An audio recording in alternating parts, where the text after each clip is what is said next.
राधे कृष्ण राधे कृष्ण। अथ मालावती कृतं महापुरुष स्तोत्रम्। मालावती उवाच। वन्दे तं परमात्मानं सर्वकारणकारणं विना येन सवा सर्वे प्राणिनो जगति तले निर्लिप्तं साक्षिरूपं च सर्वेषां सर्वकर्मसु विद्यमानं न द्रष्टं च सर्वैः सर्वत्र सर्वदा येन सृष्टा च प्रकृति सर्वधारा परात्परा ब्रह्म विष्णु शिवादीनां परसूरया त्रिगुणात्मिका जगत स्रष्टा स्वयं ब्रह्मान्यतो यस्य सेवया पाता विष्णुश्च जगतां संहर्ता शङ्कर स्वयं ध्यायन्ते यं सुरा सर्वे मुनयो मनवस्तथा सिद्धाश्च योगिनः सन्तः सन्ततं प्रकृते परं साकारं च निराकारं परं स्वेच्छामयं विभो वरं वरेण्यं वरदं वराहरं वरकारणं तपः फलं तपोबीजं तपसां च फलप्रदं स्वयं तपः स्वरूपं च सर्वरूपं च सर्वतः सर्वाधारं सर्वबीजं कर्म तत्कर्मणां फलम् तेषां चलफलदातारं त्वद्विजयकारणं स्वयं तेजस्वरूपं च भक्तानुग्रहविग्रहं सेवाध्यानं न घटते भक्तानां विग्रहं विना ततेजो मण्डलाकारं सूर्यकोटिसमप्रभम् अतीव कमनीयं च रूपं तत्र मनोहरम् नवीननिरदश्यामं शरत्पङ्कजलोचनं शरत्पार्वणचन्द्रास्य मीशद्वास्य समन्वितं कोटिकन्दप्रप्लवान्यलीलाधाम मनोहरं चन्दनोक्षितसर्वाङ्गं रत्नभूषणभूषितं द्विभुजं मुरलीहस्तं पीतकोशैवाशेषं किशोरवयसं शान्तं राधाकान्तमनन्तकं गोपाङ्गना परिवृतं कुत्रचिन्निर्जने वने कुत्रचिद्रास्यमध्यस्थं राधया परिसेवितं कुत्रचिद्गोपवेशं च वेष्टितं गोपबालकैः शतशृङ्गचलाचलोत्कृष्टे रमये वृन्दावने वने निकरं कामधेनुनां रक्षतं शिशुरूपिणं गोलोके विरजातिरे पारिजातवने वने वेणुं कनवन्तं मधुरं गोपीसम्मोहकारणं निरामये च वैकुण्ठे कुत्रचिश्च चतुर्भुजम् लक्ष्मीकान्तं पार्षदैश्च सेवितं च चतुर्भुजै कुत्रचित् श्वासरूपेण जगतां पालनाय च श्वेतद्वीपे विष्णुरूपं पद्मया परिसेवितम् कुत्रचित् श्वासकलया ब्रह्माण्डे ब्रह्मरूपिणम् शिवस्वरूपं शिवदं श्वासेन शिवस्वरूपिणं स्वात्मना षोडशांशेन सर्वाधारं परात्परम् स्वयं महद्विराडरूपं विश्वोघं यस्य लोमसु लीलया श्वासकलया जगतां पालनाय च नानावतारं विव्रतं बीजं तेषां सनातनम् वसन्तं कुत्रचित् सन्तं योगिनां हृदये सताम् प्राणरूपं प्राणिनां च परमात्मानमीश्वरम् तं च स्तोतुमशक्ताहमबला निर्गुणं विभुम् निर्लक्ष्यं च निरीहं च सारं वाडव्रानसो परम् यं स्तोतुमक्षमो अनन्तसहस्रवदनेन च पञ्चवक्त्रश्चतुर्वक्त्रो गजवक्त्रः षडाननः यं स्तोतुं न क्षमा माया मोहिता यस्य मायया यं स्तोतुं न क्षमाशिश्च जडीभूता सरस्वती वेदा न शक्ता यं स्तोतुं को वा विद्वांस वेदवित् किं स्तौमि तमनिहं च शोकार्ता स्त्रीपरात्परम् इति उक्त्वा सा च गान्धर्वी वीररामरुरोध च कृपानिधिं प्रणामभरयाता च पुनः पुनः कृष्णश्च शक्तिभिः सार्धमधिष्ठानं चकारः भर्तुरभ्यन्तरे तस्या परमात्मा निराकृतिः उत्थाय शीघ्रं वीणां च धृत्वा च वाससि प्रतापदेवसङ्घं ब्राह्मणं पुरतः स्थितम् निदुदुर्धं भयो देवा पुष्पवृष्टिं च चक्रिरे दष्टवाचोपरि दम्पतयो प्रददु परमाशिषम् गन्धर्वो देवपुरतो नरत च जगौषणम् जीवितं पुरतः प्राप देवानां च वरेण च जगाम पत्न्या सार्धं च पिता माता च हर्षिता उपबर्हन् गन्धर्वो गन्धर्वनगरं पुनः मालावती रत्नकोटिं धनानि विविधानि च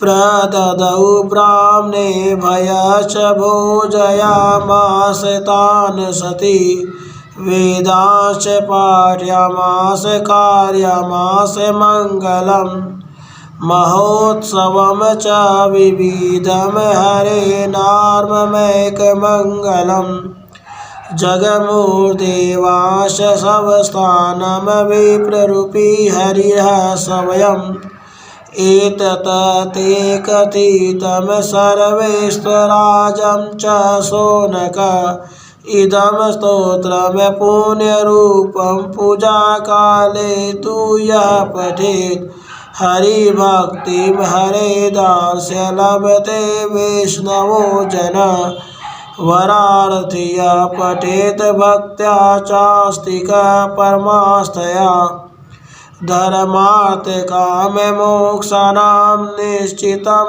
लभते फलम् विद्यार्थी लभते विद्यां धनार्थी लभते धनम् भार्यार्थी लभते भार्यां पुत्रार्थी लभते सुतं धर्मार्थी लभते धर्मं यशोआर्थी लभते यशः भ्रष्टराज्यो लभेत राज्यं प्रजा भ्रष्टा प्रजां लभेत रोगारतो मुञ्चयते रोगाद् वृद्धो मुच्येत बन्धनात् भयान्मुच्येत भीस्तु धनं नष्टधनो लभेत दास्युग्रस्तो महारण्ये हिंस्रजन्तु समन्वितः दावाग्निदग्धो मुच्येत निमग्नश्च जलार्णवे इति श्री ब्रह्मवैवर्ते मालावती कृतं महापुरुषस्तोत्रम संपूर्णम्। ब्रह्मखंड 18वां अध्याय 9 से 49 श्लोक। मालावती जी बोली, मैं समस्त कारणों के भी कारण रूप उन परमात्मा की वंदना करती हूँ जिनके बिना भूतल के सभी प्राणी सबके समान हैं।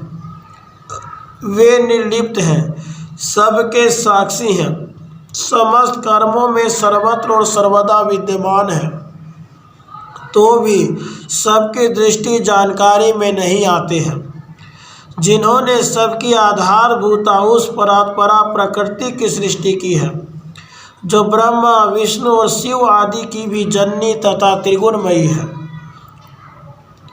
साक्षात जगत सृष्टा ब्रह्मा जिनकी सेवा में नियमित रूप में लगे रहते हैं, पालक विष्णु और साक्षात जगत संहारक शिव भी जिनकी सेवा में निरंतर लगे रहते हैं।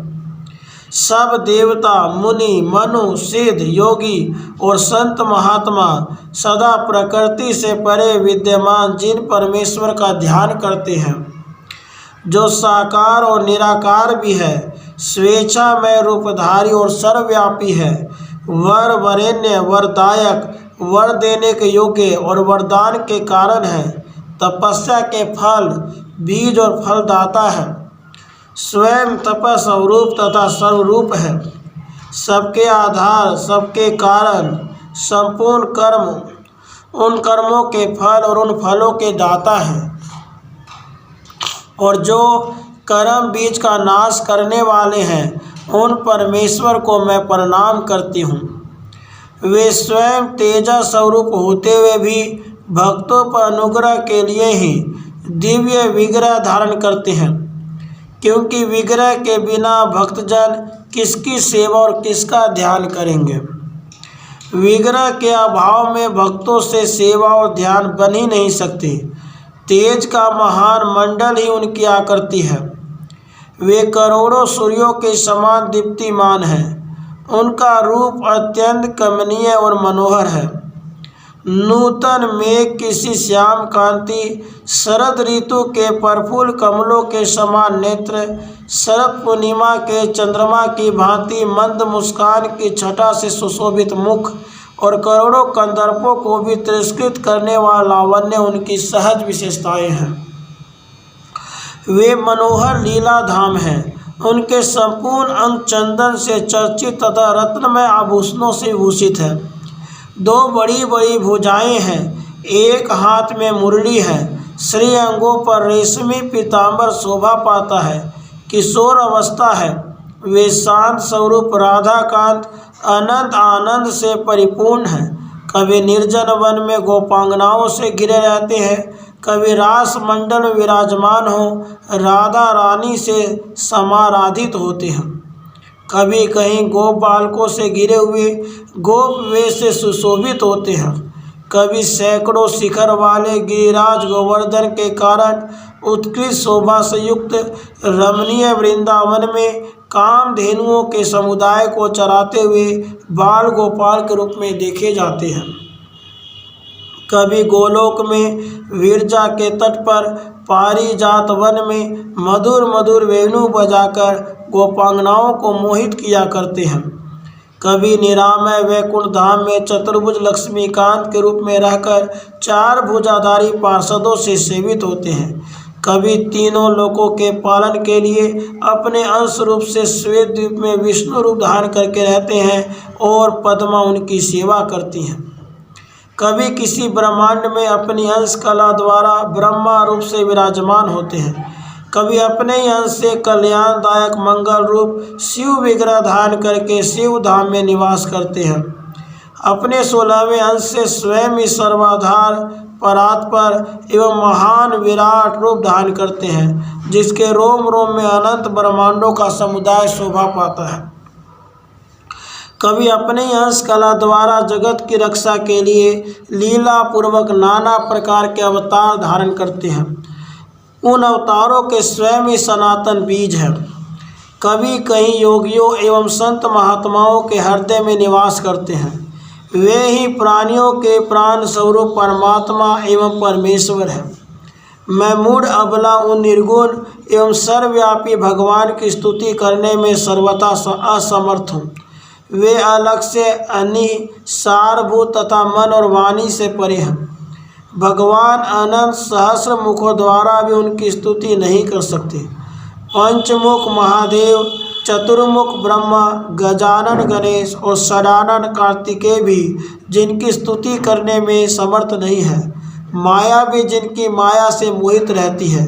लक्ष्मी भी जिनकी स्तुति करने में सफल नहीं होती। सरस्वती भी जड़वत हो जाती है और वेद भी जिनका स्तवन करने में अपनी शक्ति खो बैठते हैं। उन परमात्मा का स्तवन दूसरा कौन विद्वान कर सकता है? मैं शोकातुर अबला उन निरीह परात्मा परमेश्वर की स्तुति क्या कर सकती हूँ? ऐसा कहकर गंधर्व कुमारी मालावती चुप हो गई और फूट फूट कर रोने लगी। भय से पीड़ित हुई उस सती ने कृपा निधान भगवान श्री कृष्ण को बारंबार प्रणाम किया। तब निराकार परमात्मा भगवान श्री कृष्ण अपनी शक्तियों के साथ मालावती के प्रति गंधर्व उपवरण के शरीर में अधिष्ठित हुए। उनका आवेश होते ही गंधर्व वीणा लिए उठ बैठा और शीघ्र ही स्नान के पश्चात 2 नवीन वस्त्र धारण करके उसने देव समूह को तथा सामने खड़े हुए उन ब्राह्मण देवता को प्रणाम किया। फिर तो देवता दुंदुभी बजाने और फूलों की वर्षा करने लगे। उन गंधर्व दंपति पर दृष्टिपात करके उन सब ने उत्तम आशीर्वाद दिए। गंधर्व ने एक क्षण तक देवताओं के साथ नृत्य और गान किया। देवताओं के वर से नया जीवन पाकर गंधर्व उपब्रहण अपनी पत्नी के साथ पुनः गंधर्व नगर में चला गया। सती मालावती ने ब्राह्मणों करोड़ों रत्न और नाना प्रकार के धन दिए और उन सबको भोजन कराया। उनसे वेद पाठ और मंगल कृत्य करवाए। भांति भांति के बड़े बड़े उत्सव रचाए। उन सब में एकमात्र हरि नाम कीर्तन रूप मंगल कृत्य की प्रधानता रही। देवता अपने अपने स्थान को चले गए और ब्राह्मण रूपधारी साक्षात श्रीहरि भी अपने धाम को पधारे। शौनक, यह सब प्रसंग मैंने तुम्हें कह सुनाया। साथ ही स्तुराज का भी वर्णन किया। जो वैष्णव पुरुष पूजा काल में इस पुण्य में स्तोत्र का पाठ करता है वह श्रीहरि की भक्ति एवं उनके दास्य का सौभाग्य पा लेता है। जो आस्तिक पुरुष वर प्राप्ति की कामना रखकर उत्तम आस्था और भक्ति भाव से स्तोत्र को पढ़ता है वह धर्म, अर्थ, काम तथा मोक्ष संबंधी फल को निश्चय ही पा लेता है। इस स्तोत्र के पाठ से विद्यार्थी को विद्या का, धनार्थी को धन का, भार्या की इच्छा वाले को भार्या का और पुत्र की कामना वालों को पुत्र का लाभ होता है।